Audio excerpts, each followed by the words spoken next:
Qualche giorno fa ho pubblicato un post su Facebook di un gruppo sulla fibromialgia, in particolare un gruppo qui in Sardegna.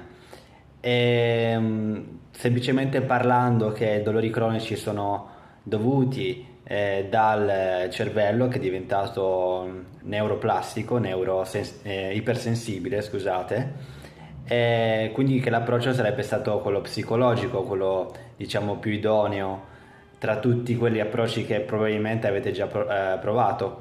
E una ragazza mi ha risposto a questo post in un commento dicendo come mi permettevo di dire che la sua problematica da fibromialgia fosse stata dovuta semplicemente dal fatto che lei avesse problematiche psicologiche. Ovviamente non era questo il punto. Spero che grazie all'ultimo video che avete visto sul mio profilo questo sia ben chiaro.